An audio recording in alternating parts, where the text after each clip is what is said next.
நிறைய சாதகர்கள் தொடர்ந்து தியானம் பண்றோம். இருந்தாலும் நமக்கு பலன் கிடைக்கலன்னு சொல்றவங்க, அது எந்த சிஸ்டம் நீங்க ஃபாலோ பண்றதா இருந்தாலும், தியானத்தில பலன் கிடைக்கணும் அப்படின்னால், உங்களோட சுத்திகரிப்பு மிக முக்கியமானதா இருக்கிறது. நாம ஹார்ட்ஃபுல்னஸ் பயிற்சிய பொறுத்தளவுல, தியானம், சுத்திகரிப்பு, பிரார்த்தனை இந்த 3ம் சேர்ந்தத தான் நம்ம தியானம்னு சொல்றோம். இந்த தியானத்தோட அங்கத்தில சுத்திகரிப்புன்னு சொல்றது வந்து மிக மிக முக்கியமானதா இருக்கிறது. இந்த 3 நாள் எளிய பயிற்சி வகுப்புல நீங்க தியானம், சுத்திகரிப்பு மற்றும் பிரார்த்தனை இந்த 3யுமே கத்துக்கலாம். இந்த பயிற்சிய தொடர்ந்து நம்ம கூட பண்ணிட்டு இருக்கிறவங்க, இதோட அடுத்த நிலையான நான் தொடர்ந்து பயிற்சி பண்ணிட்டு இருக்கிறேன். நீங்க சொன்னது மாதிரி ஒரு 3 மாசம் தொடர்ந்து பயிற்சி பண்ணும்போது, எனக்குள்ளால மாற்றங்கள உணர முடிகிறது. இந்த செயல்பாடுகள் எப்படி நடக்கிறது? ஹார்ட்ஃபுல்னஸ பொறுத்தளவுல பாயிண்ட்ஸ்ன்னு சொல்றோம். ஒரு பாயிண்ட்ல நம்ம சுத்திகரிப்பு பண்றோம். ஒரு பாயிண்ட்ல வந்து தியானம் பண்றோம். இது ஆசிரியர்களுக்கு மட்டுமானதா? தியானம் சொல்லிக் குடுக்கிறவங்களுக்கு மட்டுமான விஞ்ஞானமா? அல்லது அனைத்து சாதகர்களுக்கும் இந்த அறிவு தேவையானதா? கடவுளோட படைப்பில் பார்த்தீங்கன்னா, எந்த ஜீவராசிகளுக்கும் கடவுள் வித்தியாசம் பார்ப்பதில்லைன்னு சொல்லுவாங்க. இதே மாதிரி இந்த ஹார்ட்ஃபுல்னஸ் பயிற்சியில் பயிற்சியாளர்கள் அப்படின்றவங்க வந்து அவங்க பயிற்சி கொடுக்கவும் மட்டும்தான் அவங்க பயிற்சியாளர்கள். இன்ஃபேக்ட் தாஜி அடிக்கடி சொல்லக்கூடிய ஒரு வார்த்தை, ஒரு தீவிரமான ப்ராக்டிஷனர் தான் பயிற்சியாளராக ஆக முடியும். இன்டென்ஸ் அபியாசின்னு சொல்லுவாங்க. அப்படின்னா ஒரு பயிற்சியாளருக்கு ஒரு நார்மலாக முதல் முறை இந்த சிஸ்டமில் வந்து ப்ராக்டிஸ் பண்ணுறவங்களோட இந்த ப்ராக்டிஸ் மேலே இன்னும் ஈடுபாடு ஜாஸ்தியாக இருக்கும். ஈடுபாடு ஜாஸ்தியாக இருந்தால் போகாது, அவங்களுடைய ஈடுபாடு செயலாக மாறணும்.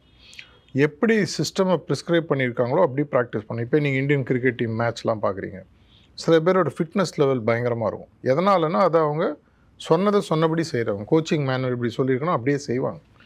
இதை செய்யும் பொழுது எனக்கும் ஒரு பயிற்சியாளருக்கும் ஒரு அபியாசிக்கும் எந்த விதமான வித்தியாசமும் கிடையாது. ப்ராக்டிஸை பொறுத்தவரை இவங்களுக்கு எது ப்ரிஸ்கிரைப் பண்ணியிருக்கோ அதை தான் அவங்களுக்கு ப்ரிஸ்கிரைப் பண்ணியிருக்கோம். பயிற்சிகள் எல்லாருக்கும் ஒரே மாதிரி இருக்கிறது. பட் பயிற்சிகள் பற்றிய அறிவு, பயிற்சிகளை பற்றிய உள் அறிவுகள் நம்ம இப்போ 3 நாளையில் பயிற்சி என்னங்கிறத எளிமையாக கற்றுக்குறோம். அந்த பயிற்சியை தொடர்ந்து பண்ணுறோம். நாம் புத்தகங்கள் படிக்கிறோம். அதில் வந்து ஹார்ட்ஃபுல்னஸ் வே புக் இருக்கிறது, ஸ்பிரிச்சுவல் அனாட்டமி இருக்கிறது, டிசைனிங் டெஸ்டினி இருக்கிறது. இந்த புத்தகங்கள் படிக்கும்போது அதில் அந்த புள்ளிகள் அல்லது பாயிண்ட்ஸ்ன்னு சொல்லி நிறைய விஷயங்கள் வருது. இதை தெரிஞ்சுக்கிறதுக்கு எளிமையாக நீங்கள் சொல்லிக் கொடுக்க முடியுமா? கண்டிப்பாக முடியும்.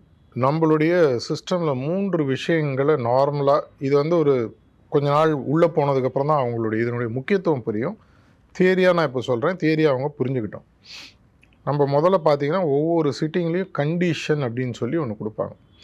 அந்த கண்டிஷன்றது உங்களுக்கு வீட்டில் நீங்கள் சாப்பிடும்போது அன்றைக்கி உள்ள ஒரு ஃபீலிங் வரும். ஒரு இடத்துக்கு போனீங்கன்னா ஒரு ஃபீலிங் வரும். ஒவ்வொரு சிட்டிங்லேயும் இந்த கண்டிஷன்ற ஒரு விஷயத்தை குருநாதர் கொடுக்குறாரு. எப்படி கொடுக்குறாருன்னு கேட்டிங்கன்னா, அதுக்கு ஒரு ஆப்ரேட்டிங் மேனுவல் அவர்கிட்ட தான் இருக்குன்னு நம்மளுக்கு தெரியாது. ஆனால் என்ன நடக்குதுன்ற உங்களால் சென்சிட்டிவாக இருந்தால் புரிஞ்சுக்க முடியும். உதாரணத்துக்கு இன்றைக்கி உங்களுடைய கொடுக்கப்பட்ட கண்டிஷன் அப்படின்றது வந்து ஒரு அன்பு சார்ந்த கண்டிஷனாக இருக்கலாம். இல்லை இன்றைக்கி உங்களுடைய ஈகோவை கொஞ்சம் சமநிலைப்படுத்தி சரணாகதியை நோக்கி எடுத்து போகக்கூடிய கண்டிஷனாக இருக்கலாம். தாஜி ஒரு இடத்துல ரீசெண்டாக சொன்னார், கிட்டத்தட்ட 1,00,000 கண்டிஷனுக்கு மேலே ஒவ்வொரு சிட்டிங்கில் கொடுக்க முடியும். குருநாதர் உங்களுடைய தேவைக்கேற்றாற்போல் உங்களுடைய முன்னேற்றத்திற்கு ஏற்றாற்போல் கண்டிஷனை மாற்றிட்டே இருக்காருன்னு சொல்லுவாங்க. இதை ப்ராக்டிக்கல் எக்ஸாம்பிள் நான் சொல்கிறேன். இப்போ எனக்கு இதே எக்ஸாம்பிள் முன்னாடி பேசியிருக்கோம். நான் மீண்டும் 13 மாடி கட்டத்துக்கு போகிறேன். Ground plus 12. நான் இப்போ கிரவுண்ட் ஃப்ளோரில் என்னுடைய ஒவ்வொரு ஃப்ளோர்லேயும் பார்த்தீங்கன்னா என்னோடய வீடை சுற்றி கண்ணாடி ஃபுல்லாக நான் போட்டிருக்கேன். சுற்றி என்னால் பார்க்க முடியும். இந்த நான் கிரவுண்ட் ஃப்ளோரில் போய் பார்க்கும்போது என்ன ஆகுதுன்னா, எனக்கு ஒரு 10 அடி வரைக்கும் தான் தெரியும். 10 அடி ஃபுல்லாக குப்பையாக இருக்குது. இந்த பக்கம் குப்பையாக இருக்குது. இந்த பக்கம் போனால் செழுமையாக செடி நட்டுருக்காங்க. இந்த பக்கம் போனால் யாரோ கிரிக்கெட் விளையாட்டுருக்காங்க. அந்த பக்கம் போனால் யாரோ சண்டை போட்டுட்ருக்காங்க. இதை பார்த்துட்ருக்கு. இப்போ எனக்கு ஒவ்வொன்றத்தை பார்க்கும்போது மனதில் தோன்றக்கூடிய விஷயங்கள் தான் உங்களுடைய கண்டிஷன் அப்படின்னு சொல்லக்கூடிய விஷயம். இதற்கு அடுத்தது இன்னொன்று பார்த்தீங்கன்னா பொசிஷன் சொல்லுவாங்க. நீங்கள் பாயிண்ட்டுன்னு சொல்லி கேட்டிங்க இல்லையா? நம்மளோட சிஸ்டமில் ஒரு சூப்பர்ஃபிஷியலாக பார்த்தீங்கன்னா 13 புள்ளிகள் ஒரு ஆன்மீக தேடலை தாண்டி போகணும்னு சொல்கிறாங்க. 13வது புள்ளி வரும்போது அவர் இலக்கை ஆல்மோஸ்ட் நம்மளது அடைஞ்சதாக என்றைக்குமே கிடையாது. ஆல்மோஸ்ட் அடைஞ்சதாக அர்த்தம். அப்படின்னா என்ன அர்த்தம்? நான் இப்போ கிரவுண்ட் ஃப்ளோரில் நான் ஃபுல்லாக அந்த வீட்டில் ஒரு வருஷம் 2 வருஷம் இருந்துட்டேன்.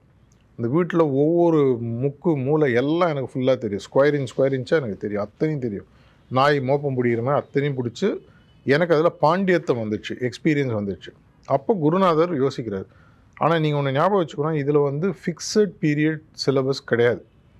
சில பேர் பாயிண்ட் 1ல் 40 வருஷம் இருக்கலாம், சில பேர் 4 நாள்லேயும் மேலே போக முடியும். அது உங்களுடைய ஈர்ப்பு சக்தியும் உங்களுடைய இன்ட்ரெஸ்ட்டும் உங்களுடைய கமிட்மெண்ட் ப்ராக்டிஸும் உங்களுடைய ஃபெய்த்தையும் பொறுத்தது. ஃபெய்த்துனா பற்றுறுதின்னு சொல்லி தமிழில் சொல்லுவாங்க.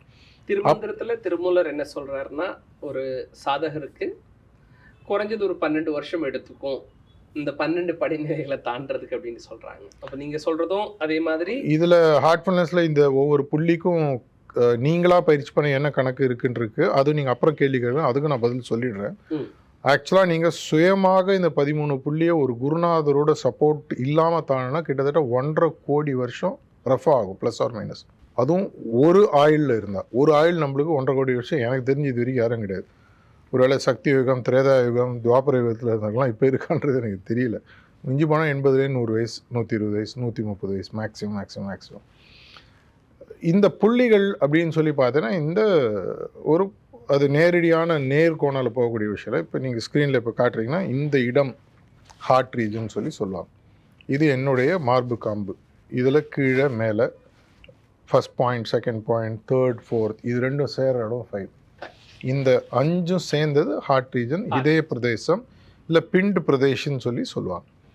இதில் என்னுடைய முதல் பாயிண்ட்டு நான் முழு ஆளுமை இந்த மூமெண்ட் ஏறி முதல்லேருந்து 2, 2லேருந்து 3, 3லேருந்து 4 போகிறதுக்கு பேர் யாத்ரான்னு சொல்லி சொல்லுவாங்க.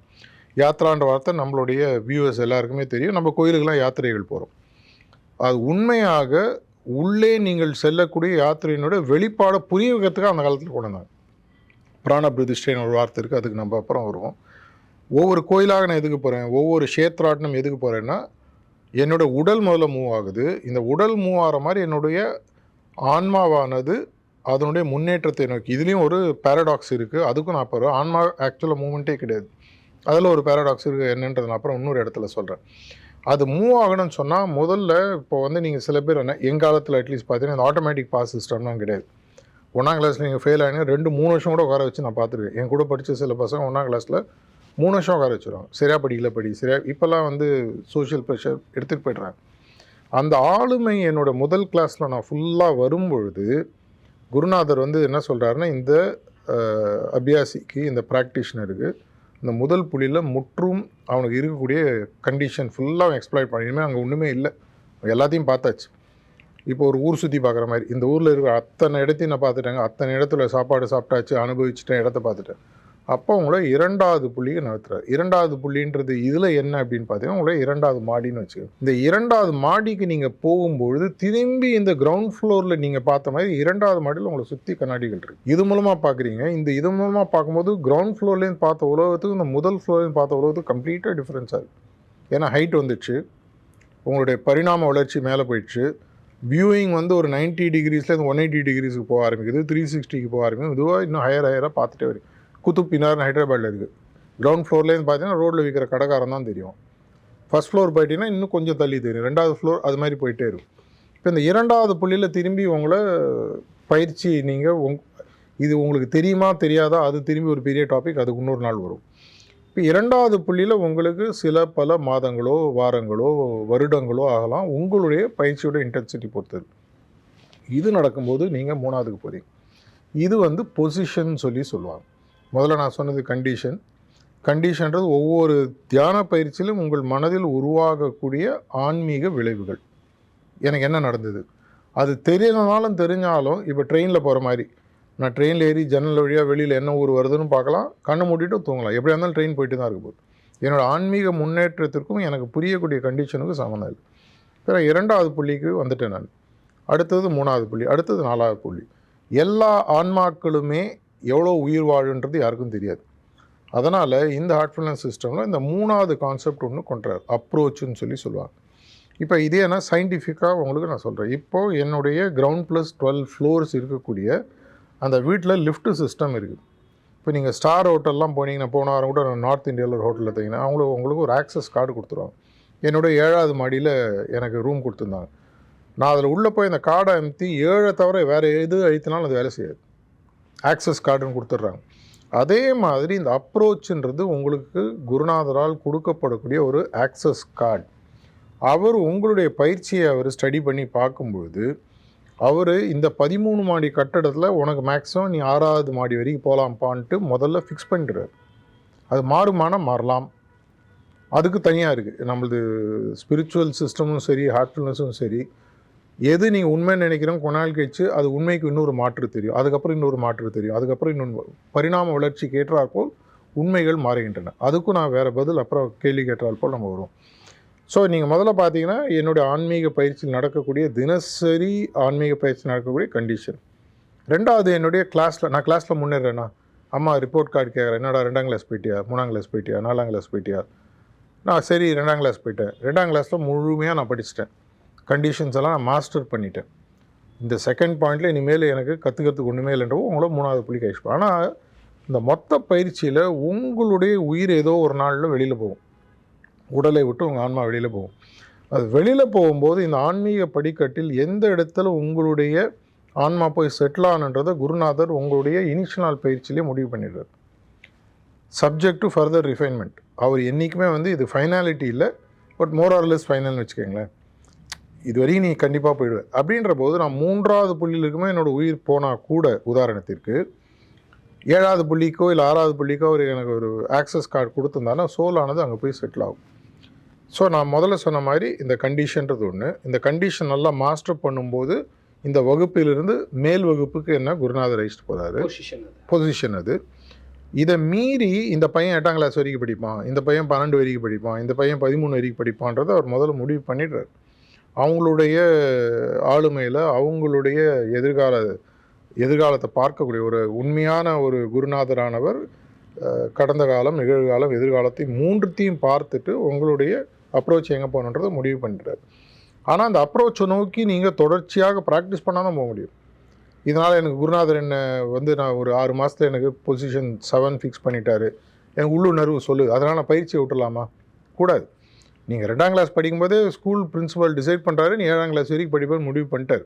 நீங்கள் படிக்காமல் இல்லைங்க எப்படின்னா ஆல் பாஸ் கிடையாது. நீங்கள் உங்களுடைய பயிற்சியை செஞ்சுட்டே தான் இருக்கணும். இது பண்ணும்போது அங்கே வருது. இதை நீங்கள் 2 எபிசோடுக்கு முன்னாடி ஒரு கேள்வி கேட்டீங்க, எப்போ ஆன்மா பிறவாத நிலையை அடையும்னு சொல்கிறீங்க. இதற்கு நம்ம ஹார்ட்ஃபுல்னஸ் பயிற்சியை சொல்கிறோம். இந்த ஹார்ட் ரீஜனை தாண்டி எப்போ உங்களுடைய பொசிஷன் போகுதோ அப்போ நீங்கள் 6வது புள்ளிக்கு மேலே, இந்த 6வது புள்ளின்றது இந்த இடத்துலேருந்து வருதுன்னு வச்சுக்கோங்களேன். இது இந்த இடத்துல 5, இங்கே வரும்போது இந்த இடத்துல 6 ஆரம்பிக்கிறதுன்னு வச்சுக்கோங்க. இது போகும்பொழுது உங்களுடைய பிறவா நிலை வரும்னு சொல்லுவாங்க. ஆனால் அதுலேயும் நம்மளுடைய ஒன்று இருக்குது, 6ஆம் கிளாஸ் பாஸ் பண்ணிட்டா போருமா, சந்தோஷமா, மிடில் ஸ்கூலுக்கு வந்துட்டேன். ஒரு உண்மையான ஆன்மீக பயிற்சியில் இருக்கிறவன் என்ன பொசிஷன் வந்தாலும் இதை தாண்டி ஒன்று இருக்குன்றது அவனுக்கு தெரியும். எங்களோட குருநாதர்கள் அடிக்கடி சொல்லக்கூடிய விஷயம், எந்த இடத்துல எடுத்தாலும் அவங்களுக்கு கொடுக்கறதுன்றது ரொம்ப ரொம்ப ரொம்ப கம்மியாக தான் கொடுக்குறாங்க. உண்மையான நிலையை அடையக்கூடிய நிலையில் ஒன்றுமே கிடையாது. இதையே நீ 100 கேள்விக்கு எடுத்து கனெக்ட் பண்ணணும்னு சொன்னால் நீங்கள் திருமூலர் பற்றி சொல்லும்போது 12 வருஷம்னு சொன்னீங்க. நம்மளுடைய ஆன்மீக ஹார்ட்ஃபுல்னஸ் பயிற்சியில் பார்த்தீங்கன்னா ஒரு முதல் புள்ளியில் நீங்கள் முழு ஆளுமை தனியாக நீங்கள் பெற வேண்டும் என்று சொன்னால், ஒரு குருநாதர் இல்லாத நிலையில், பிராணாகுதி இல்லாத நிலையில், சுத்திகரிப்பு இல்லாத நிலையில், பிரார்த்தனை இல்லாத நிலையில் அடையணும்னு சொன்னால், முதல் புள்ளியை நீங்கள் ஆளுமைக்கு 24 மணி நேரமும் தியானம் செய்து 45 வருடங்கள் நீங்கள் தியானம் செஞ்சீங்கன்னா முதல் புள்ளியை நீங்கள் முழுமையான ஆளுமை அடைகிறீர்கள். 45 வருஷம் என்னால் சாப்பிடாமல், தூங்காமல், என்னோட டாய்லெட் போகாமல் என்னால் இருக்க முடியுமா? இந்த காலகட்டத்தில் முடியுமான்னு எனக்கு தெரியல. அப்படின்னா 2வது புள்ளி, எங்களுடைய ஹார்ட்ஃபுல்னஸ், நம்மளுடைய ஹார்ட்ஃபுல்னஸ் பயிற்சி எடுத்திங்கன்னா ஒவ்வொரு புள்ளியிலேருந்து அடுத்த புள்ளிக்கு போகும்போது 5ஆல் பெருக்கிக்கணும். முதல் புள்ளியில் ஆளுமை வரத்துக்கு 45 வருஷம் ஆகுதுன்னா 5ஆல் பெருக்கிங்கன்னா 225 வருஷம். 2வது புள்ளியினோட ஆளுமை 45 + 225. ஸோ அதை 2 எடுத்து பார்த்தீங்கன்னா உங்களுக்கு கிட்டத்தட்ட 270 ஆகிடுது. அதுலேருந்து அடுத்தது போனால் அதுலேருந்து × 5, அதுலேருந்து × 5, 4வது புள்ளி வரத்துக்குள்ளே நீங்கள் 1500 2000 தாண்டி இருப்பீங்க. கிட்டத்தட்ட 1500 2000 வருஷம் யாரால் உயிருடன் இருந்து 24 ஹவர்ஸ் தியானம் பண்ண முடியும்? அந்த காலத்தில் காட்டில் சித்தர்கள்லாம் பண்ணதாக சொல்லுவாங்க. இப்போ அப்படி முடியுமா தெரியல. இது அத்தனையும் ஷ்ரிங்க்ராப் பண்ணி ஒரு 3லேருந்து 7 வருஷத்துக்குள்ளே நீங்கள் சரியான பயிற்சியை தீவிரமாக பற்றுறுதியுடன் செஞ்சீங்கன்னா, இந்த கால்குலேஷனை நான் ஃபைனலாக சொல்ல 13வது புள்ளி போகும்போது ஸ்பிரிச்சுவல் அனாட்டமியில் கூட அந்த புக்கில் ரெஃபர் பண்ணிடுவேன். கிட்டத்தட்ட 1.5 கோடி வருஷம் ஆகும் ப்ளஸ் ஆர் மைனஸ் 1 கோடி வருஷம் யோசிச்சு பாருங்கள் எங்கே இருக்குது. இன்னும் எவ்வளோ ஜென்மம் எடுக்கணும். ஒவ்வொரு ஜென்மத்திலும் பிறந்ததுலேருந்தே தியானம் பண்ணணும், சாகர வரைக்கும். பிறந்ததுலேருந்து தியானம் பண்ணணும், சாகர வரைக்கும். எப்படி நடக்கும்னு தெரியாது. இது எல்லாத்தையும் மீறி நீங்கள் ஃபைனலாக வந்து முடித்து அந்த இடத்துக்கு வருவதற்கு அத்தனை ஷ்ரிங்க் பண்ணி 3லேருந்து 7 வருஷ பயிற்சிக்குள்ளே முடிக்க முடியும்னு லாலாஜி மகாராஜ் சொல்லியிருக்கார், பாபுஜி மகாராஜ் சொல்லியிருக்கார். லாலாஜி மகாராஜ் பற்றி பாபுஜி மகாராஜ் சொல்லும்போது 7லேருந்து 8 மாதத்தில் தன்னுடைய குறிக்கோளை அடைந்தவர்னு ஒரு இடத்துல எழுதியிருக்கார் தன்னுடைய குருவை பற்றி. ஒவ்வொரு குருநாதர்களும் ஒவ்வொரு காலகட்டத்தில் அந்த இடத்த அடைஞ்சிருக்காங்க. அவர்கள் குருநாதரை போன்ற பல மனிதர்களை உருவாக்கி கொண்டு இருக்கிறார்கள். அது ஆனால் உங்களுக்கு பார்த்தா தெரியும். அவங்க ஒன்றும் ஸ்பெஷல் ட்ரெஸ்ஸோ ஒரு ஸ்பெஷல் கலரோ இல்லை ஏதாவது ஒரு ஸ்பெஷல் ஒரு அணிகளோ எல்லாம் அணிஞ்சிட்டு இருக்க மாட்டாங்க. அவங்களோட உள்தன்மை குருநாதரை போலவோ கடவுள் தன்மையாகவோ மாறி இருக்கும். அதை நம்ம புரிஞ்சு இந்த 7 வருஷம் 5 வருஷம் 3 வருஷம் உண்மையான ஆன்மீக தேடல் இருப்பதற்குள் உயரிய ஆன்மீக தேடல் இருக்கக்கூடிய பட்சத்தில் இது அனைத்தையும் ஹார்ட்ஃபுல்னஸ் பயிற்சியில் கொடுக்க முடியும். இப்போ இந்த பயிற்சி பண்ணுறவங்க தனிமையாக அவங்க பயிற்சி பண்ணுறதுக்கு குருவோட துணை இல்லாமல் பயிற்சி பண்ணி இத்தனை வருஷங்கள் பயிற்சி பண்ணி அந்த ஆன்மீகத்தோட பலன் அடையிறதுக்கு நாம் இந்த பிராணாகுதின்னு சொல்லக்கூடிய அந்த ஒரு கேட்டலிஸ்ட் அங்கே இன்வால்வ் ஆகிறதுனால தான் இவங்களோட ஆன்மீக முன்னேற்றம் கொஞ்சம் விரைவாக நடக்கிறதுன்னு நான் எடுத்துக்கிறேன். அது உண்மை தானே? கொஞ்சம் விரைவாக இல்லை, சூப்பர் ஃபாஸ்ட், லைட்னிங் ஃபாஸ்ட்னு சொல்லலாம்.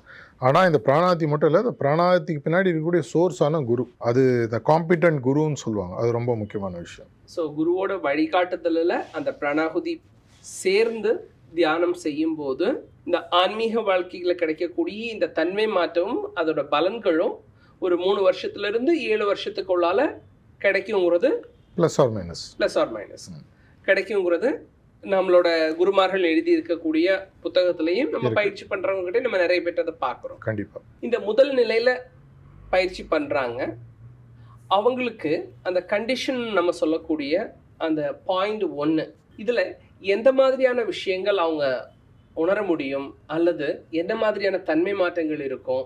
நம்ம ஸ்பிரிச்சுவல் அனாட்டமி புத்தகத்தை பற்றி சொன்னீங்க. அதில் வந்து பாயிண்ட் 1க்கு அப்புறம் வந்து பாயிண்ட் ABCDங்கிறது கூட கொஞ்சம் விரிவான விளக்கம் இருக்கிறது. ஆமாம், அதை பற்றி கொஞ்சம் சொல்லுங்களேன். கண்டிப்பாக. இப்போ இந்த சப் பாயிண்ட்ஸ்னு சொல்லுவாங்க. பாயிண்ட் ABCDங்க சொன்னாலும் சப் பாயிண்ட்ஸ் அப்படின்னு சொல்லுவாங்க. எப்படி நான் முதல்ல இந்த மார்பு காம்புலேருந்து மேலே கீழே இருக்குதுன்னு சொன்னோம், இது வந்து பாயிண்ட் 1. இந்த மார்பு காம்புலேருந்து கொஞ்சம் கீழே அது கால்குலேஷன்ஸ் இருக்குது. அந்த புக்கு வாங்கி படிச்சிங்கனால எல்லாமே இருக்குது. அது நம்ம வேணால் அப்புறம் பிக்டோரியலாக கூட நம்ம வீடியோவில் போட்டு காட்டலாம். இதில் இறங்கி வரும்போது ABCD 4 பாயிண்ட் இந்த இடத்துல இருக்குது. அது மார்பு காம்புல இருந்து அந்த 2 விரல் உள் பக்கமாக வாங்கிட்டு அப்புறம் 3 விரல் எடுத்த உடனே 3 விரல் கீழே போகிறது. அதுக்கப்புறம் ஒவ்வொன்று 2 விரல். ஆமாம், கரெக்ட். ABCDன்னு சொல்லுவாங்க. இதில் வந்து முக்கியமானதுன்னு பார்த்தீங்கன்னா அந்த Cன்ற பாயிண்ட்டு தாஜி கண்டுபிடிச்சது. இது முன்னாடி இருந்தது, எல்லாமே இருக்குது, பட் அவங்களுடைய புரிதல் மூலமாக கொண்டு வராங்க. Cன்றது தான் உங்களுடைய landing point of all your தாட்ஸ்ன்னு சொல்லுவாங்க. இந்த Cயில் தான் இல்லை ஸ்ட்ராட்டஜிக் பாயிண்ட்னு கூட தாஜி அதை பற்றி பேசுகிறார். அந்த இடத்துல தான் எண்ணங்கள் முதல்ல இறங்குது. எண்ணங்கள் இறங்குறது இல்லை உருவாகக்கூடிய இடம் அப்படின்னு வச்சுக்கலாம். அது உருவாகும் போது அது ஏலையோ பிலையோ டிலையோ போய் உட்காருது. அது எப்படின்றது அதனுடைய தன்மை சார்ந்தது. இப்போ ஏன்னு எடுத்திங்கன்னா உங்களுடைய லைஃப்பில் உங்களுக்கு சில விஷயங்களுக்கு ஸ்ட்ராங் லைக்ஸ் டிஸ்லைக்ஸ் இருக்கும். ரொம்ப பிடிக்கும், ரொம்ப பிடிக்காது. இந்த மாதிரி விஷயங்கள்லாம் சார்ந்த எண்ணங்கள்லாம் பார்த்தீங்கன்னா ஏல போய் உட்காரும். இதே மாதிரி பொசசிவ்னஸ், ரொம்ப எனக்கு அதீத பிடித்த விஷயங்கள், அது காமமோ குரோதமோ இந்த மாதிரி விஷயங்களை பார்த்தீங்கன்னா பியில் போய் உட்காருதுன்னு சொல்லுவாங்க. குற்ற உணர்வு சார்ந்த விஷயங்களை பார்த்தீங்கன்னா டியில் போய் உட்காருதுன்னு சொல்லுவாங்க, கில்ட்டின்னு சொல்லுவாங்க. இது 3மே பிரிந்து ஒவ்வொரு இடத்துல போய் உட்காருது. இந்த 3ம் உட்காந்ததுக்கப்புறம் அது வந்து மெதுவாக டீப்பாக இறங்க இறங்க இறங்க இறங்க இறங்க இம்ப்ரெஷனாக மாறி அந்த இம்ப்ரெஷன் சம்ஸ்காராஸாக மாறுதுன்னு நம்மளுடைய புத்தகத்தில் எழுதியிருக்கு. பாபாஜி தான் சொல்கிறார், தாஜி தான் சொல்கிறார். முதல்ல எண்ணம் வந்து திரும்பி திரும்பி திரும்பி ஒரே எண்ணம் வரும்போது, ஒரு முறை நீங்கள் வந்து செக்ஸை பற்றி யோசிக்கணும்னு வச்சுக்கோங்களேன், அது பாசிங் க்ளவுட் மாதிரி போயிடும். இதே தொடர்ச்சியாக யோசிச்சுட்டு அது இம்ப்ரெஷனாக இதை பற்றியே தான் யோசிச்சுட்டு இருக்கு. இன்னும் டீப்பாக யோசிக்கும்போது அது போய் சம்ஸ்காராக உட்காந்துது. சம்ஸ்காரான்றது வந்து இப்போ மேலே ஒரு டஸ்ட் இப்படி போகுது, பார்த்தீங்கன்னா ஒன்றும் தெரியாது. நிறைய நேரம் அந்த டஸ்ட் அங்கேயே உட்காந்து மெதுவாக இம்ப்ரெஷனாக மாறும். அதை நான் மேலே போட்டு அதை நான் க்ளீன் பண்ணால் அதை வச்சு இப்படின்னு தேய்ச்சின்னு வச்சுக்கோங்களேன், இன்னும் நல்லா இறங்கி சம்ஸ்காராக மாறி. The deeper the thought, the deeper the impression, the deeper the impression, deeper the சம்ஸ்காரம். எந்த அளவுக்கு அந்த சம்ஸ்காரம் டீப்பாக வருதோ அந்த அளவுக்கு க்ளீன் பண்ணுறது கஷ்டம். இது 3த்தையுமே க்ளீன் பண்ணுறதுக்கான ஒரு அழகான சிஸ்டமை தான் பார்த்திங்கன்னா நம்ம ஹார்ட்ஃபுல்னஸ் ப்ராக்டிஸில் கொடுக்குறோம். நம்மளுடைய ஒரு நாளைய பயிற்சி எப்படி நடக்குதுன்றதை ஆரம்பிச்சா உங்களுக்கு கனெக்ஷன் வரும். காத்தால நான் எழுந்துக்கிறேன். ப்ரிஃபரபிளி மேக்ஸிமம் 1ல் சொல்கிற மாதிரி சூரியோதயத்துக்கு முன்னாடி எழுந்து சூரியோதயத்துக்கு முன்னாடி தியானத்தை முடிக்கணும். ஆனால் எழுந்தோடனே தியானமான இல்லை. அதாவது என்ன சொல்கிறாருன்னா, எழுந்தோடனே முதலாக நாம் செய்யக்கூடியது 4, 4:30, 5, 5:15 பிரம்ம முகூர்த்தம் எப்போ எழுந்துக்கிறீங்களோ முதல்ல செய்யக்கூடிய விஷயம் பார்த்தீங்கன்னா புள்ளி பியினுடைய க்ளீனிங். இந்த புள்ளி பி எதுக்காக நம்ம டெய்லி க்ளீனிங் பண்ணுறோம், அது டீப்பாக இம்ப்ரெஷனாக மாதிரி அது இன்னும் சம்ஸ்காராக மாற்றத்துக்கு முன்னாடி அதை க்ளீன் பண்ணிடும். இந்த புள்ளி பின்ற க்ளீனிங்கில் முதல்ல ஆரம்பிக்கிறோம். இந்த புள்ளி பி க்ளீனிங்கை ஒரு 5லேருந்து 10 நிமிஷம் காத்தால பண்ண சொல்கிறோம். அது பண்ணி முடிக்கும் போது அன்றைய தியானத்தை முடிக்கும். இந்த தியானத்துக்கு சில பாவங்கள் இருக்குது. அது இந்த 10 நியமங்கள்லையும் இருக்குது. ஸ்பிரிச்சுவல் அனாட்டமி இந்த மாதிரி புத்தகங்கள் இருக்குது. தியானம் ஒரு 1/2 மணி நேரமோ 40 நிமிஷமோ 45 நிமிஷமோ 1 ஹவரோ மேக்ஸிமம் 1 ஹவர் நம்ம சொல்லுவோம். 1 மணி நேரத்துக்கு மேலே தேவையில்லை அப்படின்றது. எந்த பயிற்சியாக இருந்தால் கூட நடுவில் அந்த மசிலுக்கு ஒரு கேப் விடணும். இதே மாதிரி ஒரு ஆன்மாவுக்கும் கொஞ்சம் கேப், ஒரு 1 ஹவர் தியானம் பண்ணிட்டு ஒரு 15 நிமிஷம் கேப் விட்டு திரும்பி கூட தியானம் பண்ணலாம் ஃப்ரீயாக இருக்கும். தியானம் பண்ணோன்னா அன்றைய பயிற்சிகளை ஆரம்பிக்கிறோம். அந்த பயிற்சிகள் அன்றைய பயிற்சிகள்ன்றது என்னென்னா நம்மளுடைய வேலை, நம்மளுடைய வாழ்க்கை சார்ந்த விஷயங்கள் இதெல்லாம் நடத்திட்டே இருக்கும். இதை நடத்திட்டே இருக்கும்போது தாஜி இப்போ ரீசெண்டாக இன்ட்ரடியூஸ் பண்ணேன்னா 4 சஜஷன்ஸ் 3 இன்டென்ஷன்ஸ் சொல்லியிருக்காரு. அது இன்னொரு எபிசோடில் டீட்டெயில்டாக பார்ப்போம். இதை 1 ஹவருக்கு ஒரு தடவை ஏதோ ஒரு சஜஷனையும் இன்டென்ஷனையும் மனதளவில் வாங்கி அதிர்வலைகளாக உள்ள அனுப்ப சொல்கிறார். உதாரணத்துக்கு என்னை சுற்றி இருக்கிறவங்க அனைவரும் தெய்வீக எண்ணங்களில் ஈடுபட்டு தெய்வத்தை நோக்கி உள்ளே வருகிறார்கள் அப்படின்னு ஒரு 1 ஹவர் கழிச்சு ஒரு 8 மணிக்கு உட்காடுறேன், கண்ணை முடிக்கிறேன். இந்த எண்ண அலைகளை நான் உள்ளே வாங்கிக்கிறேன், இந்த வைப்ரேஷனை வெளியில் அனுப்புகிறேன். எப்படி இந்த ரெக்கார்டிங் ஆனதுக்கப்புறம் இந்த வைப்ரேஷனை ஆடியோவாகவும் வீடியோவாகவும் எலக்ட்ரானிக் ஃபார்மேட்டில் ஹெக்ஸாவாக மாற்றி டிரான்ஸ்மிட்டரில் போய் இன்னொருத்தரை வாங்குறாரோ, இந்த அதிர்வலைகள் மெதுவாக போக ஆரம்பிக்குது. எதற்காக? யாம் பெற்ற இன்பம் பெருகை வைகும். நான் மட்டும் புத்திசாலியாக இருந்தால் போருமா? சுற்றி இருக்கிற புத்திசாலியாக இருந்தால் நான் நல்லா இருக்க முடியும். சாரி மகராஜ் அடிக்கடி சொல்லுவார், நீ மட்டுமே பணக்காரனாக இருந்தால் எல்லோரும் ஒன்றும் போட்டு தள்ளிடும். இன்னும் உண்மையான புத்திசாலி என்ன பண்ணுவான்? பணத்தை பிரித்து கொடுக்குறது ரொம்ப லோயஸ்ட் லெவல். அதையும் தாண்டி எல்லாரையும் பணக்காரனாக்காது. எல்லாரையும் அந்த அதிர்வலைகள் மாற்றும் பொழுது உலகம் இப்போ இருக்கக்கூடிய பெட்டர் பிளேஸ். அது எவ்ரி 1 ஹவருக்கு இது ஒரு 1 மினிட் 2 மினிட்ஸ் ஸ்பெண்ட் பண்ணுறோம். ஹோல் டே முடிஞ்சிருது, சாயங்காலம் வருது. சாயங்காலம் 5, 5:30, 6, 6:30 வாட் எவர் டைம் தேதி அன்னைக்கு உங்கள் வேலை முடியுதோ உட்காந்துட்டு சுத்திகரிப்பு பண்ணுறீங்க. ஒரு 10, 15, 20 நிமிஷம் பண்ணுறீங்க. இன்றைய பதிவுகள், இந்த பதிவுகளின் மூலமாக மனதில் அமரக்கூடிய கழிவுகளும் சிக்கல்களும் மாசுக்களும் என்னை விட்டு பின்புறமாக வேப்பராக போகுது, புகையாக செல்கிறதுன்ற ஒரு எண்ணத்துடன் நம்ம முதலே சொன்ன மாதிரி தியானம்ன்றது ஒரு பேசிவ் வெயிட்டிங், க்ளீனிங்கிறது சுத்திகரிப்புன்றது ஆக்டிவாக வில் பவரை மனோசக்தி யூஸ் பண்ணி பண்ணக்கூடிய விஷயம். இது ஒரு 10-15 நிமிஷம் நான் பண்ணிடுறேன். அந்த வெற்றிடத்தில் குருநாதரின் இதயத்திலேருந்து வரக்கூடிய தெய்வீக ஒளியானது டிவைன் கரண்ட்டுன்னு சொல்லுவோம். அந்த வேக்யூமில் செட்டில் ஆகிடுது. அன்றைக்கி அப்போ விட்டுறேன். ஃப்ரீயாக இருந்தீங்கன்னா குருநாதருடைய அருளுரைகளோ வீடியோஸோ இல்லை நல்ல புத்தகங்களோ படிக்கணும். எதற்கான அந்த அதிர்வலைகள் எந்த அளவுக்கு சுத்தமாக இருக்கிறதோ, நம்ம எல்லாருக்குமே யூடியூப் பார்க்குறது டைம் இருக்குது, சேனல் பார்க்குறது டைம் இருக்குது, தேவையில்லாத விஷயங்களை அரட்டை அடிக்கிறது டைம் இருக்குது, வாட்ஸ்அப் பார்க்குறது டைம் இருக்குது. டைம் இல்லைன்ற ஒரு காரணத்தை சொல்ல முடியாது. 9 மணி அளவில் நம்ம என்ன சொல்கிறோன்னா உலகளாவிய பிரார்த்தனைன்னு சொல்கிறோம், யூனிவர்சல் ப்ரேயர். அதில் என்ன நம்ம யோசிக்கிறோம்? ஒரு எண்ணத்துடன் உட்கார்றோம். உலகத்தில் இருப்பவர்கள் அனைவருடைய மனதும் அன்பும் பக்தியும் பெறுகின்றன. எல்லோருடைய மனதிலும் பற்றுறுதி வளருகிறதுன்ற எண்ணத்தோட love and devotion is growing in the hearts of all human beings and faith is growing stronger அப்படின்ற எண்ணத்துடன் நம்ம ஒரு 10-15 நிமிஷம் தியானம் பண்ணுறோம். இதுவும் அதிர்வலைகளாக மாறி இதன் மூலமாக உலகத்தில் இருக்கக்கூடிய நல்ல வைப்ரேஷன்ஸ் பெட்டர் ஆகுதுன்னு வச்சுங்களேன். நம்ம காலையில் பண்ணக்கூடிய அந்த பி புள்ளி சுத்திகரிப்புக்கும் இதற்கும் என்ன வித்தியாசம்? பி புள்ளி சுத்திகரிப்புன்றது முன்பக்கத்துலேருந்து வர மாதிரி பண்ணுறோம். நல்ல கேள்வி. ஏன்னா அது மெதுவாக அப்போ தான் உட்கார ஆரம்பிக்குது.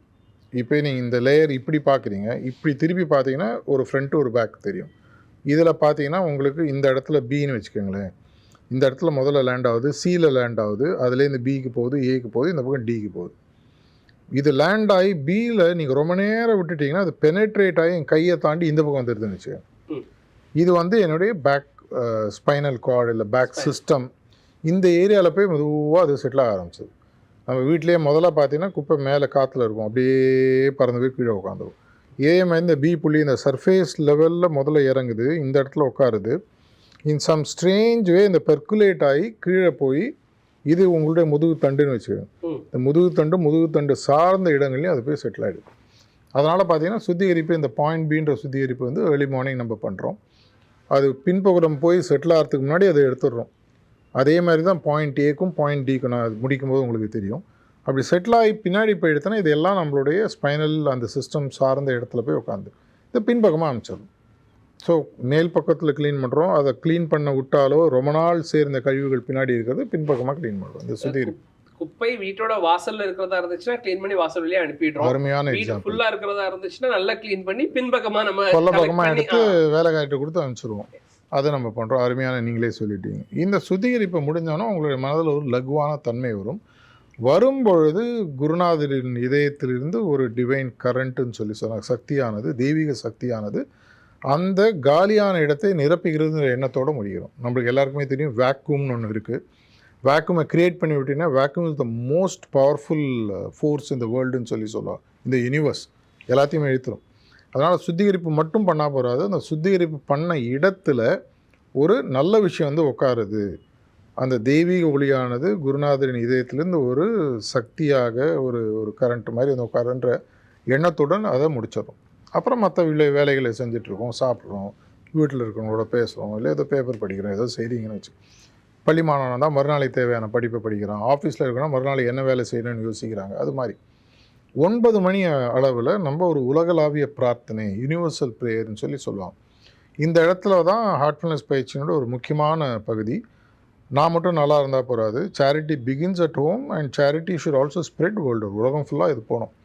ஸோ நான் என்ன பண்ணுறேன், என்னுடைய இந்த பிரபஞ்சத்தில் இருக்கக்கூடிய அனைத்து சகோதர சகோதரிகளின் இதயத்தில் அன்பும் பக்தியும் நிறைகிறது, அவர்களுடைய பற்றுறுதி பெறுகிறது. Love and devotion is getting filled in the hearts of all brothers and sisters and faith is going stronger. இந்த எண்ணத்தை ரிப்பீட் பண்ணுற மாதிரி பண்ணுறோமா இல்லை? எப்படி தியானத்தில் காத்தால் தெய்வீக ஒளியானது என்னுடைய இதயத்தில் இருக்கிற எண்ணத்துடன் உட்கார்றோமோ அதே மாதிரி இந்த லவ் அண்ட் டிவோஷன் வளர்கிறது, பற்றுறுதி பெருகுகிறது எண்ணத்துடன் உட்காந்துரும். இந்த எண்ண அலைகளானது மெதுவாக வைப்ரேஷன் ஃபோர்ஸாக மாறும். நம்மளுடைய ஹார்ட்ஃபுல்னஸ் சைட்லேயும் சரி ஆப்லேயும் சரி இந்த 9 PM ப்ரேயரை கைடட் 9 PM ப்ரேயர் கூட பண்ண முடியும். யாராவது நம்மளுக்கு முதல்ல சொல்லித்தரோம் சைக்கிள் ஓட்டுற மாதிரி, அதற்கெல்லாம் கைடட் ப்ரேயர் இருக்குது, கைடட் ரிலாக்ஸேஷன் இருக்குது, கைடட் இப்போ மெடிடேஷன் இருக்குது, கைடட் க்ளீனிங் இருக்குது, சுத்திகரிப்பு இருக்குது. தமிழ், ஆங்கிலம் எல்லா மொழிகள்லையுமே இருக்குது. இந்த நிகழ்ச்சியை பார்த்துட்டு இருக்க எல்லாருமே வந்து இந்த நிகழ்ச்சி வந்து ஒரு பொழுதுபோக்கு நிகழ்ச்சி அல்ல, உங்களோட வாழ்க்கையோட அடுத்த நிலைக்கு முன்னேற்றத்திற்கான ஒரு பயிற்சி முறைகளை சொல்லி கொடுக்குறோம். இதை விரிவாக தெரிஞ்சுக்கிறதுக்கு ஹார்ட்ஃபுல்னஸ் ஆப் டவுன்லோட் பண்ணிவிட்டு அதில் கொடுக்கப்பட்டிருக்கக்கூடிய பயிற்சி முறைகளை ஸ்டெப் பை ஸ்டெப்பாக ஃபாலோ பண்ணுங்கள். நம்ம பேசக்கூடிய விஷயங்கள் வந்து ஒரு ஸ்பிரிச்சுவாலிட்டிக்கு ஒரு சயின்டிஃபிக் அப்ரோச்சோடு இதை நம்ம எடுத்துகிட்டு போகிறோம். இதில் ஆராய்ச்சி பண்ணுறதும் நீங்கள் தான், ஆராய்ச்சியோட பலனும் நீங்கள் தான். அஸ் இட் ப்ரிஸ்கிரைப்ட் சொல்லிக் கொடுக்குறத மாதிரி பயிற்சிகள் பண்ணுறதா இருந்துச்சு அப்படின்னால் நிச்சயமான பலன்களை நீங்கள் பெற முடியும். மீண்டும் இதே நிகழ்ச்சியில் சந்திக்கலாம்.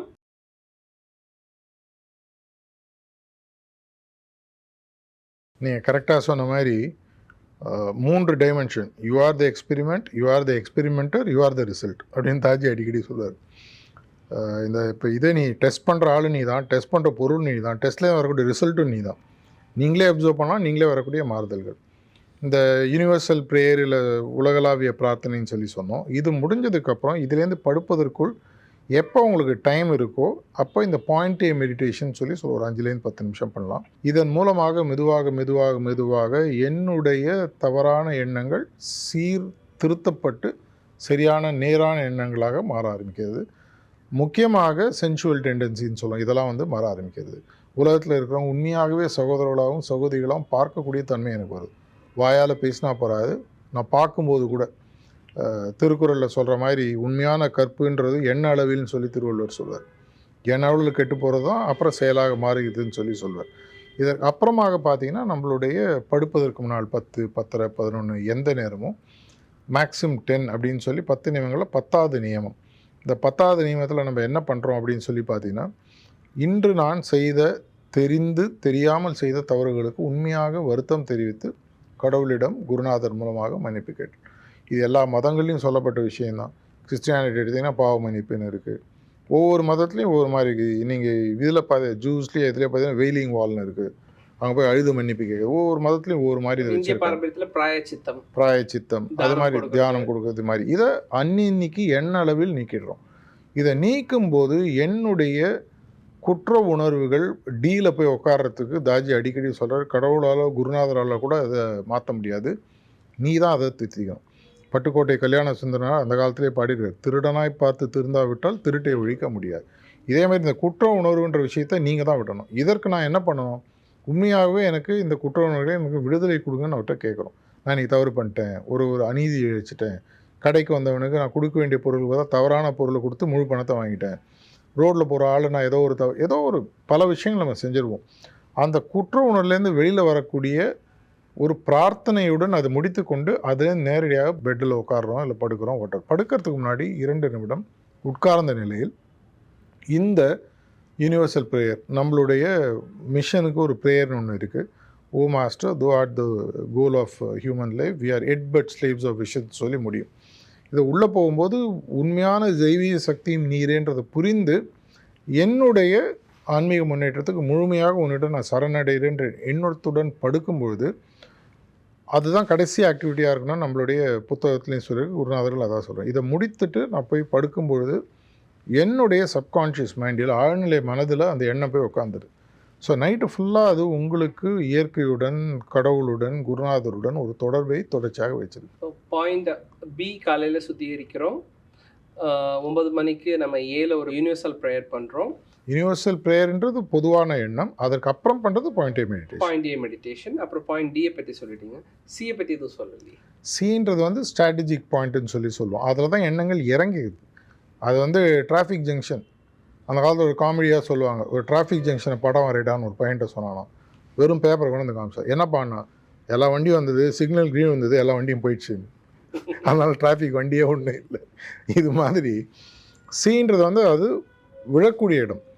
வீட்டில் மழை பெய்யுது, மழை விழக்கூடிய இடத்துல அது நிற்காது, வெளியில் எங்கேயா போயிடும். சிலேருந்து பிக்கு போகுதா, ஏக்கு போகுதா, டிக்கு போகுதா, நம்ம தான் முடிவு பண்ணணும். இந்த சீன்ற ஸ்ட்ராட்டஜிக் பாயிண்ட்டை சரியாக மாற்றுவதற்கான உண்மையான பயிற்சி தான் கான்ஸ்டன்ட் ரிமெம்பரன்ஸ். அதில் விழக்கூடிய எண்ணங்கள் எந்த எண்ணங்களாக இருந்தாலும் என்னுடைய எண்ண தூய்மையானது கடவுள் சார்ந்ததாகவோ குருநாதர் சார்ந்ததாக இருக்கும் பொழுது சீல விழக்கூடிய எண்ணங்களுடைய தன்மையை நியூட்ரலைஸ் ஆகிடும். அதுக்கப்புறம் அது எங்கே போனாலும் அதுக்கு பிரயோஜனம், எந்த விதமான இம்பேக்டும் இருக்காது. இதனால தான் சார்ஜி மகாராஜ் அடிக்கடி சொல்வார், இது அப்படியே நீங்கள் நேரடியாக தவறாக புரிஞ்சு வேணாம், ஆனால் அந்த சாராம்சத்தை எடுத்துக்கோங்க. நீங்கள் ஒரு கொலையே பண்ணுறீங்கன்னு வச்சுக்கோங்க, ஒரு கொலையே பண்ணால் கூட அந்த நாட்டின் சட்டத்திட்டம் உங்களுடைய உடலை தண்டிக்க முடியும். ஆனால் அந்த கொலையை நீங்கள் கடவுளுடைய எண்ணத்தில் செய்தால் உங்களுடைய ஆன்மாக்கு எந்த விதமான இம்பேக்டும் கிடையாதுன்னு சொல்கிறார். இதை நீங்கள் தப்பாகவும் இன்டர்பிரட் பண்ணிக்கலாம், ரைட்டாகவும் இன்டர்பிரட் பண்ணிக்கலாம். எதை செய்தாலும் நம்மளுடைய கீதையில் படிக்கிறவங்க எல்லாருமே சொல்லுவாங்க, சர்வம் கிருஷ்ணார்ப்பணம் மஸ்து, போகட்டும் கண்ணனுக்கு. இதுதான் நம்ம சொல்லி, இதே தான் கிறிஸ்டியானிட்டியும் சொல்கிறாங்க, இதே தான் மற்ற மதங்கள்லையும் சொல்கிறாங்க. இது நமக்கு புரியும் போது அன்றாட பயிற்சின்றது உங்களுக்கு மொத்தமாக இது எல்லாத்தையும் நீங்கள் கரெக்டாக பண்ணணுன்னா உங்களுக்கு மேக்ஸிமம் ஒரு 1.5 மணி நேரம் வரும்.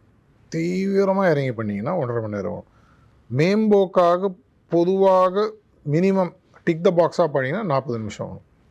40 நிமிஷத்துக்கு 1.5 மணி நேரம். என்ன எல்லோரும் கேட்குற கேள்வி, நீங்கள் கேட்குறதுக்கு நானே இந்த கேள்விக்கிட்டு நானே பதில் சொல்கிறேன். எனக்கு டைம் இல்லை, எல்லோரும் சொல்கிறேன், எனக்கு டைம் இல்லை. ஸ்டாண்டர்டாக சொல்கிற ஒரு சால்ஜாப்புன்னு சொல்லலாம், மெட்ராஸ் பாஷையில் சொன்னோம். பாபுஜி மகாராஜ் நம்மளுடைய 2வது குரு, ரொம்ப ரொம்ப ரொம்ப ரொம்ப ஒரு பெரிய ஒரு உயர் அதிகாரி. அந்த காலத்தில் ஒரு cabinet secretary to central government ரேஞ்சில் ஒருத்தர் பார்க்க வந்தாராம். ஷாஜான்பூர் அவர் இருந்த ஊர் உத்தரப்பிரதேஷில் வந்து பார்க்குறாரு. பார்த்து முடிச்சு அவருக்கு சிஸ்டம் ஃபுல்லாக பிடிச்சிருது. பாபுஜி மகாராஜ் சொல்கிறான், ஒரு நாளைக்கு ஒரு 30லேருந்து 40 நிமிஷம் ஒதுக்குங்க. அவர் உடனே கோவமாக கேட்குறாரு, நான் எவ்வளோ பிஸின்னு உங்களுக்கு தெரியுமா? அவருக்கு பாபுஜி மகாராஜ் யாருன்னு தெரியும், யாரோ சொன்னாங்கன்னு பார்க்குறோம். நான் எவ்வளோ பிஸின்னு தெரியுமா, என்னால் 40 நிமிஷம் ஒதுக்க முடியாது. இப்போ பாபுஜி மகாராஜ் ரொம்ப பொறுமையாக கேட்டாராம், உங்களோட இந்தியன் கவர்மெண்ட்டில் வேறு யாராவது பிஸியாக இருக்காங்களா? என்ன இப்படி கேட்டீங்க? மினிஸ்டர் என்னோட பிஸி. உங்கள் மினிஸ்டரோட யாராவது பிஸியாக இருப்பாங்க? ப்ரைம் மினிஸ்டர் அதோட பிஸி. உங்களுடைய பிஸ்னஸ் பிஸினஸ்ஸுக்கும் மினிஸ்டருக்கு பிஸினஸுக்கும் பிரைம் மினிஸ்டர் பிஸினஸுக்கும் கொஞ்சம் கேப் இருக்குமா? ஒரு 5 நிமிஷம் 10 நிமிஷம் இருக்குமா? இருக்கும். அதை கொடுங்க போதும்னால. அதனால் நேரம் இல்லைன்றது வந்து என்னோடய லீடர்ஷிப் ப்ரோக்ராமில் கூட நான் சொல்லக்கூடிய முக்கியமான விஷயம். நேரமின்மைன்னு யார் சொல்லுவாங்கன்னா 2 விதமான ஆட்கள். ஒன்று, தன் வாழ்க்கையில் எங்கே போகிறோன்னு தெரியாதவன், இல்லை பொய் சொல்கிறவன். அனைவருக்குமே நேரம் இருக்குது. நம்மளுக்கு நேரம் இல்லைன்னு யாராவது சொன்னான்னா வாழ்க்கையில் அவனுக்கு எது குறிக்கோள்னு அவனுக்கு தெரியல. அதாவது முன்னிலைப்படுத்துதல் இங்கிலீஷில் ப்ரையாரிட்டைசேஷன் சொல்லுவாங்க. என்னோட ப்ரையாரிட்டி தெரியாத பொழுது என்னுடைய நேரமானது விரயமாகி கொண்டிருக்கிறது. ஆன்மீக விஷயத்துலையும் சரி, லௌகீக விஷயத்துலையும் சரி. உங்களுடைய குறிக்கோளானது சரியாக அமைஞ்சிச்சுன்னு சொன்னீங்கன்னா உங்களுடைய முன்னிலைப்படுத்துதல் ரொம்ப சிம்பிள்.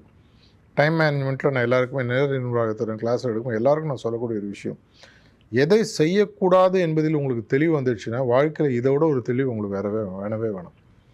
எதை செய்யணுன்றது முக்கியம் இல்லை, எதை செய்யக்கூடாதுன்னு தெளிவு இருக்கும். இப்போ நான் படிக்கிறேன்னா எதை படிக்கக்கூடாதுன்னு முதல்ல தெரியணும். இப்போ நான் பாடப்புத்தகம் படிக்கிறேன், பக்கத்தில் கதை புக்கு எல்லாம் இருக்குது. என்னப்பா புக்கு வச்சிட்டாங்கன்னா எல்லாத்தையும் படிச்சுட்டு அப்புறம் இல்லைப்பா நான் பரீட்சையில் ஃபெயில் ஆகிட்டேன். எந்த புக்குடா படித்தேன்? டேபிள் ஒரு 8 புக்கு இருந்தப்போ எல்லாத்தையும் ஏன் அதெல்லாம் நீ படித்த? டேபிள் இருந்தது. இதே மாதிரி தான் நம்மளுடைய செயல்கள். நம்ம எதை பார்த்தாலும் நம்மளுடைய மைண்ட் அதுக்கு போயிடுது. நான் எல்லாருக்குமே கேட்கக்கூடிய ஒரே கேள்வி, உங்களுடைய வாழ்க்கையில் குறிக்கோள்கள் என்பது லௌகீகமாக இருந்தாலும் ஆன்மீக தெளிவாக இருந்தால் ஒரு செயலை செய்வதற்கு முன்னால் ஒரே ஒரு கேள்வி கேளுங்க, இது என்னை குறிக்கோளை நோக்கி அழைத்து செல்லுமா சொல்லாதா? இப்போ என்னோடய குறிக்கோள் லிபரேஷன் 6வது பாயிண்ட் இல்லை அதுக்கு அபோவ். என்னோடய குறிக்கோள் 1 லட்சம் மாதம் சம்பாதிக்கிறது. என்னோடய குறிக்கோள் 12ஆம் கிளாஸில் இவ்வளோ மார்க் வாங்குறது. ஏதோ ஒரு குறிக்கோள் இருக்குது. இந்த குறிக்கோள் என்னுடைய செயல்கள், நான் இப்போ ஒரு 24 மணி நேரத்தில் 7 மணி நேரம் 6 மணி நேரம் தூங்குறேன், பாக்கி 17-18 மணி நேரம் கையில் தான் இருக்குது. இந்த நேரத்தை நான் செலவழிக்கும் போது இந்த குறிக்கோளை நோக்கி நான் போகிறேன்னா போகவில்லையா? இது போகிறேன்னு சொன்னால் அந்த வேலையை செய்யுங்க, போகலைன்னு சொன்னால் அந்த வேலையை செய்யாதீங்க.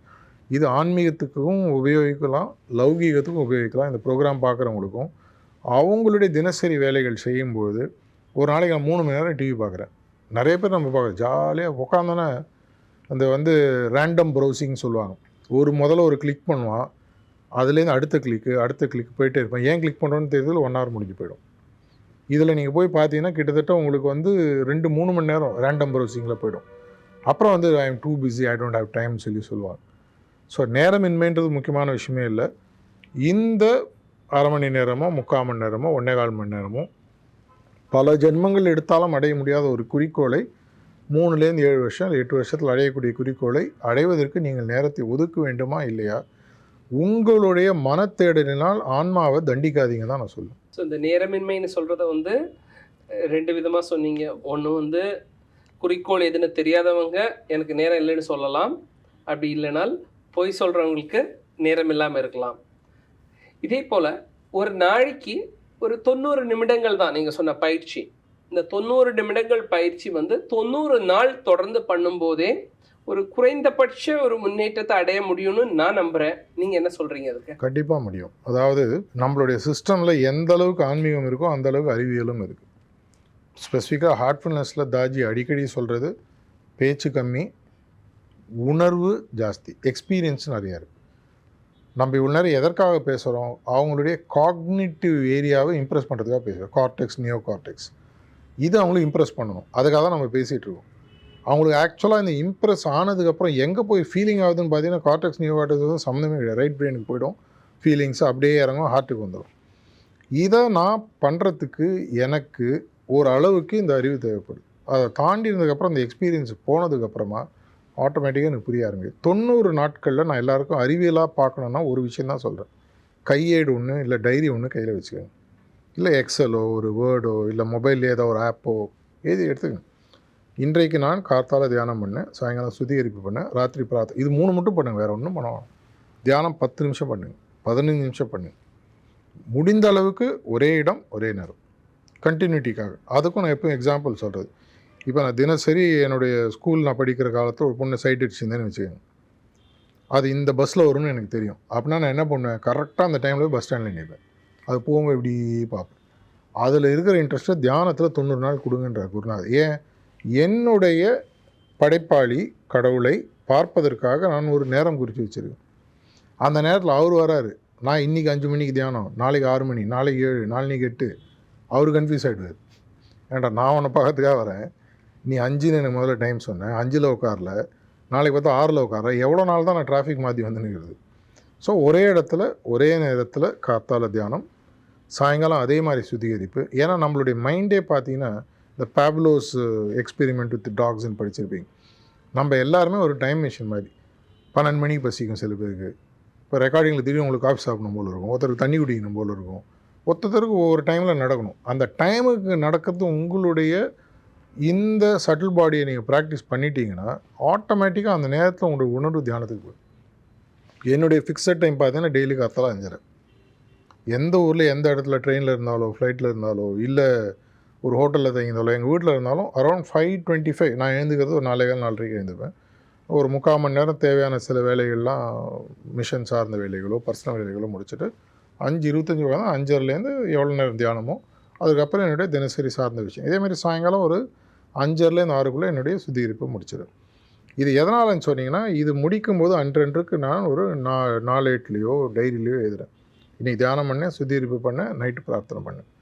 20 நிமிஷம், 10 நிமிஷம், 3 நிமிஷம், 30 நிமிஷத்துக்குள்ளே முடிஞ்சு போச்சு. சரி, என்ன நடந்தது? ஒன்றுமே நடக்கலை எழுதுங்க. ஏதோ நடந்தது, ரொம்ப காமாக ஃபீல் பண்ணேன், பீஸ்ஃபுல்லாக ஃபீல் பண்ணேன், முடிவு எடுக்கும்போது மனசில் தெளிவு வந்தது. நிறைய பேர் எழுதி நான் பார்த்துருக்கேன். எனக்கு சிந்திக்கக்கூடிய அளவுக்கு எனக்கு டைம் கிடைக்குது. நிறைய நேரத்தில் நான் சொல்கிறேன், உங்களுக்கு முடிவு எடுக்கும்போது சிக்கல்கள் இருக்கா, தியானம் பண்ணாதீங்க, முதல்ல சுத்திகரிப்பு பண்ணுங்கள். சுத்திகரிப்பு பண்ணும்போது மனசில் கூட எமோஷனல் அட்டாச்மெண்ட் போயிடும். டக்குன்னு உங்களுக்கு ஒரு முடிவு எடுக்கணும், ஒரு 2 நிமிஷம் உட்காந்து ஸ்பாட் க்ளீனிங் சொல்லுவோம். சாயங்காலம் பண்ணுறது ரெகுலர் க்ளீனிங், எப்போ வேணால் உட்காந்து பண்ணுறது ஸ்பாட் க்ளீனிங். ஸ்பாட்னால் ஒரு பிரச்சனை வரும்போது I put in a spot, அதுக்கு பேர் ஸ்பாட் க்ளீனிங். நிறைய பேர் ஸ்பாட் க்ளீனிங் என்ன வட்டம் வரைஞ்சி உட்காரணுமா, அப்படி இல்லை. I put in a spot, நான் ஒரு பிரச்சனையில் இன்றைக்கி என்ன போடப்பட்டிருக்கிறேன், இறக்கப்பட்டிருக்கிறேன், அந்த நேரத்தில் நான் உட்காந்து க்ளீன் பண்ணுறேன். பண்ணோன்னே என் மனசில் ஒரு தெளிவு கிடைக்கும். இன்றைக்கி மனசு தெளிவாக இருந்தது. ஏன் என்னோடய பாஸ் திட்டினார், திட்டும்போது எனக்கு பெருசாக கோவம் வரல, நார்மலாக கோவம் வரும். என்னுடைய ஃபோக்கஸ் எஃபர்ட்ஸில் போகிறது, ரிசல்ட்டை பற்றி நான் கவலைப்படல. இதெல்லாம் எழுதி 90 நாட்கள் நீங்களே படிங்க. 90 நாட்களில் அறிவியல் சார்ந்த விஷயங்கள் உங்கள் பேப்பரில் வந்துடும். இந்த பேப்பரில் உங்களுடைய ரிப்போர்ட் கார்டு நீங்களே எழுதிக்கிறீங்க. 90 நாட்கள். எப்படி நம்ம முதல்ல சொல்கிற மாதிரி இந்த சிஸ்டமுக்கு ஸ்டார்டிங் டேட்லேயும் எண்டிங் டேட் வரைக்கும் ஃப்ரீ. எப்படி வந்து இயற்கையில் இருக்கக்கூடிய பல விஷயங்கள் ஃப்ரீயோ, பிராணாகுதி ஃப்ரீயோ, சுத்திகரிப்பு ஃப்ரீ, பிரார்த்தனை ஃப்ரீ. காசு வாங்குறதில்ல, வாங்க மாட்டோம். ஆப்பில் அவங்களே பண்ணிக்கலாம். தேவைப்பட்டால் ஒரு ட்ரெயினர்கிட்ட போகலாம், தேவைப்பட்டால் ஒரு சென்டரோ ஆஷ்டமுக்கு போகலாம், தேவைப்பட்டால் வேர்ல்டு ஹெட் குவார்ட்டர்ஸ்க்கான சாந்திவனம் அங்கே நடக்கக்கூடிய செலிப்ரேஷன்ஸுக்கு போகலாம். இதெல்லாம் அவங்களுடைய இஷ்டம். போகலனாலும் அதே பெனிஃபிட்ஸ் தான் கிடைக்க போகுது. இதை செய்யும் பொழுது 90 நாட்கள் கழித்து என் கையில் ஒரு மேனுவல் இருக்குது, என்னுடைய பர்சனல் மேனுவல். நான் அதுக்கப்புறம் முடிவு எடுக்கிறேன், தொடர்ச்சியாக செய்யணுமா. இல்லை சில பேர் எனக்கு சொல்கிறாங்க 90 நாட்கள் போகலங்க, இன்னொரு 90 நாட்கள் பண்ணி பாருங்கள், தப்பே இல்லை. நான் கிட்டத்தட்ட முதல்ல சிஸ்டமில் சேரும்போது 4 மாதம் இந்த புத்தகங்களை டெய்லி படிப்பேன். எனக்கு முன்னாடியே சேர்ந்த என்னுடைய கொலீக் ஒருத்தர் இந்த புக்கை கொடுப்பாரு. இந்த புத்தகங்கள் அப்போ சார்ஜி மகாராஜ் எழுதின புத்தகங்கள், பிரின்சிபிள்ஸ் ஆஃப் சகஜமார்க்க கோட்பாடுகள்னு வரும். அதெல்லாம் ஒன்றும் படித்து ஒவ்வொரு சாப்டரை நீங்கள் டிஸ்கஸ் பண்ணுவோம். எப்படி நம்ம இப்போ பேசிகிட்டு இருக்கோமோ இந்த புத்தகத்தை வச்சுட்டு அந்த புத்தகத்தில் எனக்கு படித்த புரிதல் சார்ந்த விஷயங்களை நான் கேள்வியாக கேட்பேன். என் நண்பர் சொல்லுவார். ஒரு 4 மாதம் ஆச்சு, கன்வின்ஸ் ஆகிடுச்சு. அதுக்கப்புறம் தான் போய் முதல் சிட்டிங் எடுக்கிறேன். என்னோடய முதல் சிட்டிங் நவம்பர் 1992 2 நவம்பர் சென்னையில் எடுத்தது. சேர்ந்து ஒரு 3லேருந்து 6 மாதம் எனக்கு ஒரு ஃபுல் grip வரல. ஆனால் முதல்லேருந்தே பதிவேடு எழுதணுன்றதில் ரொம்ப தெளிவாக இருந்தேன். டெய்லி எழுதிட்டு இருந்தேன். இப்போ கூட என் ஒய்ஃப் அடிக்கடி கிண்டலாக சொல்கிறது, வீட்டில் துணி வைக்கிற பீரோவோட டைரி வைக்கிற பீரோ தான் ஜாஸ்தியாக இருக்குதுன்னு சொல்லுவாங்க. அஃப்கோர்ஸ் இப்போ பல வருடங்களாக இப்போ ஃபுல்லாக எலக்ட்ரானிக்காக வந்தாச்சுன்னு வச்சுக்கோங்களேன். இந்த 90 நாட்கள் முடிஞ்சதுக்கப்புறம் சில பேர் இன்னொரு 90 நாட்கள் செஞ்சு பார்க்கலான்னு சொல்லுவாங்க. எக்ஸ்டெண்ட் பண்ணி பாருங்கள், தப்பு இல்லை. அப்படி இல்லையா 90 நாட்களே பிடிச்சிதா கண்டினியூஸாக பண்ணுங்க. இது வந்து ஒரு வேல்யூ அடிஷன். தாஜி ஃப்ரான்ஸில் 2015 போகும்போது ஒருத்தர் சொல்கிறார், நான் மதத்தில் தீவிரமாக இருக்கிறேன், இதை எப்படி நான் செய்கிறதுன்னு கேட்டாலும், நீங்கள் அதையே செய்யுங்க, பிராணாகுத்தியை மேலே ஒரு அட்டாச்மெண்ட்டாக வச்சுக்கோங்க, தானாக எல்லா விஷயங்களும் நடக்கும். அதை தான் நானும் நம்மளுடைய நேயர்களுக்கு சொல்ல விரும்புகிறேன். இந்த பயிற்சிகள் 90 நாட்கள் செய்யும்போது ஏதாவது உணவு கட்டுப்பாடோ வேறு ஏதாவது கட்டுப்பாடுகளோ இருக்கணுமா? கட்டுப்பாடுகள்ன்றது என்னை பொறுத்த வரைக்கும் மனதளவில் தான் கட்டுப்பாடுகளை நான் ஆரம்பிக்கிறது. மனம் எது சொல்லுதோ அதுதான் உடல் செய்யுது. ஆனால் நம்மளுடைய ஸ்டடீஸ் எல்லாமே சொல்லுது, எந்த அளவுக்கு நீங்கள் உணவு பழக்கங்களும் எண்ணெய் பழக்கங்களும் சட்டிலாக இருக்கிறதோ அந்த அளவுக்கு ஆன்மீக பயிற்சிகளினுடைய இம்பேக்ட் பெட்டராக தெரியும். அதனால் இதை செய்யக்கூடாது நம்ம யாரையுமே சொல்கிறதே இல்லை. எனக்கு ஒரு முறை நல்லா ஞாபகம் இருக்குது, சார்ஜி மகாராஜ் வந்து அந்த காலத்தில் கவிஞர் கண்ணதாசன் நம்மளுடைய புத்தகங்களை படித்து அவருடைய அர்த்தமுள்ள இந்து மதத்தில் சகஜமார்க்கை பற்றி எழுதியிருக்கார், பாபுஜியுடைய புத்தகங்களை பற்றி எழுதியிருக்கார். அவரை ஒரு முறை சார்ஜியுடைய அப்பா வந்து ஏதோ ஒரு விஷயத்துக்காக பேசுகிறதாகவும், அப்போ அவர் வந்து ஆன்மீகத்துக்கு நான் வரணும்னு ஆசையாக இருக்குது, ஆனால் என் கையில் கண்ணாடி இருக்கே அப்படின்னு காமிச்சாராம். அவர் சொன்னார், இந்த கண்ணாடியோட வாங்க, மற்றதெல்லாம் அப்புறம் பார்த்துக்கலாம்னாராம். மது பழக்கம். அதனால் வந்து நம்ம யாரையுமே வந்து only a sinner can turn a saintன்னு சொல்லி நம்மளுடைய ஆன்மீக குருநாதர்கள் எல்லாருமே சொல்கிறாங்க. நீ தவறு செஞ்சுட்டா வராதுன்னு சொன்னால் அப்புறம் நம்ம என்ன பண்ண முடியும்? நீ தவறு செஞ்சுட்டன்றதை விட உள்ளே வாப்பா, உள்ளே வந்ததுக்கப்புறம் நீ புடம் போட்ட தங்கமாக மாறுறியா, வெறும் கார்பனாக இருக்கியா, டைமண்டாக மாறுறியான்றதை அப்புறம் பார்த்துக்கோ. இருக்கிறபடியே வாங்க. உங்களுடைய உள்ளுணர்வு ஏதோ ஒன்று சொல்லும். வீம்புக்காக ஒன்று விடாதீங்க, வீம்புக்காக ஒன்று செய்யாதீங்க. நாம் இந்த பயிற்சிகள் செய்யும்போது எந்த விதமான கட்டுப்பாடுகளும் தேவையில்லை. உங்களோட இயல்பான நிலையிலே நீங்கள் இந்த பயிற்சிகளை துவங்கலாம்.